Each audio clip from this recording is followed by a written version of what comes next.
All right, working with square roots today. So we've got square root of 45. You've got to be able to change square root of 45 and write it as 3 square roots of 5.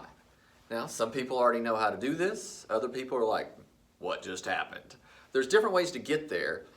My method I always show people is the factor tree method. People love factor tree. So here you go. Grab that 45 and just do the old school factor tree, like two numbers multiply together to give you 45, 95. So you can pick anything. You could have done 3 and 15. You could have done 5 and 9, 9 and 5. Anything works. Take the factors all the way down. So 5's done, 3's done, 3's done. Once you have these factors, you're going to put them in order from the smallest to the greatest. Oh, it already is in order. Look at that. 3, 3, 5. So you did have square root of 45, but we're going to rewrite it into its prime factorization. We're going to rewrite it with these prime numbers. 3, 3, 5. Boom, boom, boom. Now, here's the rule. You are looking for pairs. You're looking for two of a kind. Any pairs of numbers that you can find. So we look, you don't have to look very long, boom, there's a pair of 3's. You grab that pair of 3's and you're going to move it to the outside of the square root. Now, here's the only rule that's kind of hard to remember. If you have a pair of 3's on the inside, there's 2 3's on the inside, you only write it one time on the outside. So this 3, 3 on the inside becomes 1, 3 when you move it to the outside. So square root of 45 rewrites to become 3 square roots of 5. Let's try another one.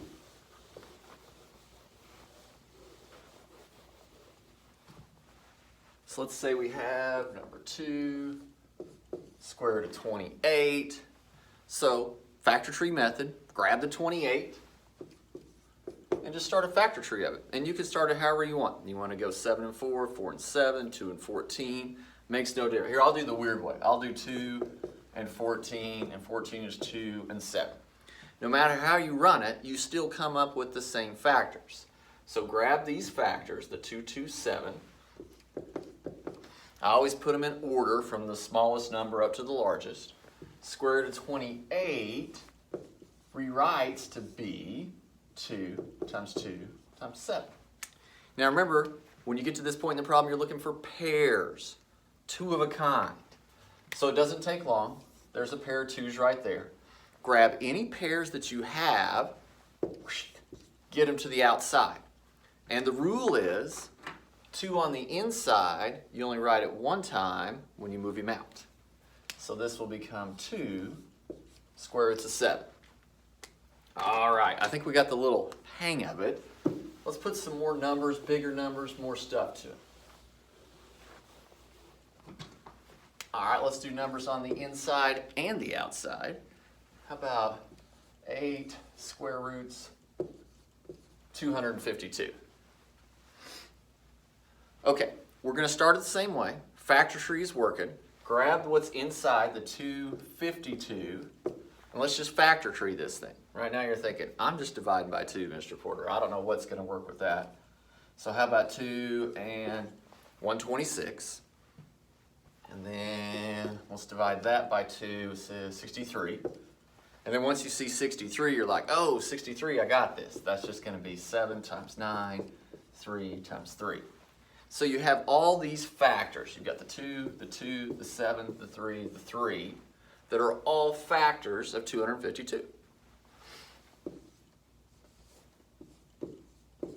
So we had 8 times the square root of 252. We're going to get rid of it, and we're going to use these guys. And I always put them in order. 2, 2, 3, 3, 7. So I've got this ready to plug into there. In order, 2, 2, 3, 3, 7. And now I'm on the hunt. I'm trying to find pairs of numbers, two of a kind. And I look, here is one pair of 2's, here's one pair of 3's. I've got what I need. I grab it, get it to the outside, grab it, get it to the outside.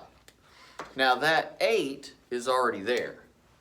So the 8 stays there, the 2 joins them, the 3 joins them. So it looks like this. The 2 came out, 3 came out. Same rule.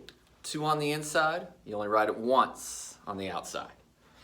Now you got to decide, what am I going to do with this 8 and this 2 and this 3? Do I add them, multiply them, subtract them? What do I do with the 8, 2, and 3? Oh, you multiply. 8 times 2, 16 times 3 is 48. So this becomes 48 square roots of 7. So this was 8 square roots of 252. Now it's 48 square roots of 7. All right, let's try one more. Let's go big again. Big numbers, stuff on inside, stuff on outside. Let's do this. 10 and 294.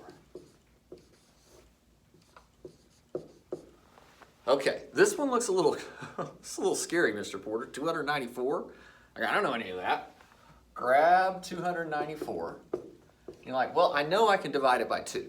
So I'm going to start with that. 147. Still not much to work with there.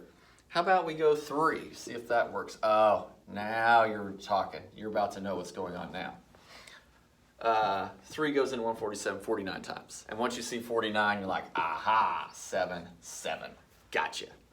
So prime factorization, 2, 3, 7, 7. We did have 10 square roots, 294. We are now getting rid of the 294. We're replacing it with the 2377. 2, 3, 7, 7. And now we start looking for pairs of numbers that we can get out of there. Here is one pair of 7s that we're going to grab and move out. 2 on the inside, 1 time on the outside. The 10's already there. Multiply it times the 7. Looks like that. So, question is, what am I going to do with the 10 and the 7 on the outside? What do I do with the 2 and the 3 on the inside? Do I add them, multiply them, divide them? You multiply. So this becomes 70. 2 times 3 becomes 6. So, taking square roots, working with them, boom, answer. So the old factor tree method that you learned when you were just tiny comes back to be helpful today.